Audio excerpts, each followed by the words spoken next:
Dean Gregory Bowman of the Roger Williams University School of Law, thanks so much for joining us. Thank you very much. Glad to be here. So, Dean, moments ago, the White House rescinded its memo on the funding freeze. We'll see what that means in terms of this case moving forward, whether or not it means the case is moot. But I anticipate, and I'm sure you do too, more legal actions down the road with involving executive orders out of the Trump administration. So I wanted to talk to you about the process of all of this. And with this case in particular, the attorneys general that filed the complaint were seeking a temporary restraining order under federal civil procedure. What is a TRO? So a TRO is a temporary measure to prevent irreparable harm to parties. If there is a lawsuit filed and there is at first glance what looks like a possibility of severe harm that cannot be undone in other ways, then a court will issue a TRO that is a very short duration to take a further look at the matter before any actions can be taken. When a judge is considering whether or not to issue a TRO, what are they weighing? They're weighing the severity of the action. They're weighing the likelihood of success. They look to the filings by the parties to make that decision. And it often is something that happens very quickly without full conversations with both parties. But if there is a clear indication of a likelihood of serious harm, then the court will basically stop the party who is doing something that is possibly quite harmful from taking further action until the court can look at the matter and decide whether there should be a preliminary injunction or not. And unlike a TRO, a preliminary injunction is in place until the case, there's a disposition in the case, it goes to trial, or there's a decision in the case overall, correct? That's right. That's right. And so a permanent injunction is at the end of the case. And so we're all familiar with legal cases where it might be a criminal case where there's a verdict, or there's a civil case where there is a jury decision or a court decision that one party or the other prevails.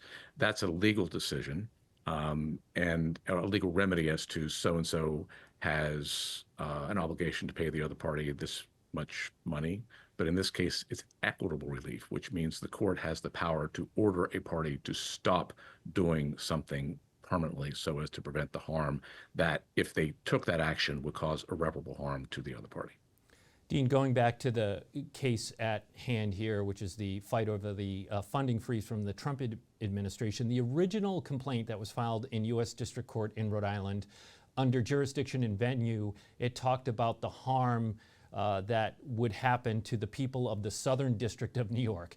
They filed an amended complaint that corrected that to say to the people of the District of Rhode Island. But at a minimum, it suggests to me, up to the wire, there was a lot of robust discussion about which district to file this complaint in.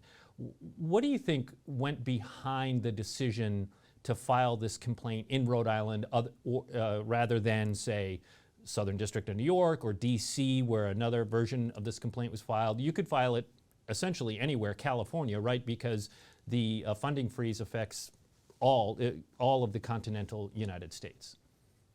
Right, right. So it was a decision by the plaintiffs, by the attorneys general, as to where to file. And I'm sure there were multiple aspects to that decision, one of which is that what we're seeing very clearly in the modern United States in this era is increasingly plaintiffs will look to see where they might be more likely to prevail if they file suit. So you're seeing more of these suits in very red and very blue states. And then there's also the question of what might be an appealing story to tell with respect to the impact of these federal funds. Could the amount of harm play a factor in deciding which jurisdiction to pick? And the example that I saw in the complaint is they leaned into the Washington Bridge and concerns that funding for the Washington Bridge, might they have looked at Rhode Island and said, to your point, well, there's a good story to tell here. We have something we can show, which is the Washington Bridge, in concerns that that thing can't get rebuilt if this funding freeze were to happen. That's exactly right. And to say the hardworking people of Rhode Island will be harmed, their ability to travel, to do their jobs, to run their businesses is going to be harmed because of this action. And the only way to prevent the harm is to stop it from happening with a TRO, then a preliminary injunction, and then a permanent injunction. Now, as you said, the memo's been rescinded, but that was very clearly the path this was on. When you look at all of it, all the executive orders that we're seeing happen now, it was just a flurry of them from day one, which has sparked litigation. For somebody that studies the Constitution and administrative law, I wonder what all of this tells you when it comes to executive power and its reach and its limits. It's a fascinating thing to watch.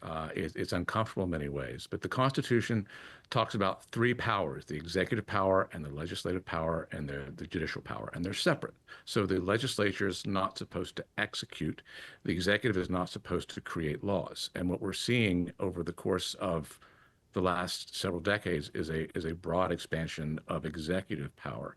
And this is very clearly an intent to expand that further. And we really haven't seen this sort of flurry of expansion of a federal an executive assertion of power this much since really the New Deal, which really transformed the federal government from a sort of early 20th century progressive creature to the modern administrative state that we see. All right, Dean Greg Bowman of the Roger Williams University School of Law, thanks so much for all of that. Thanks for having me on.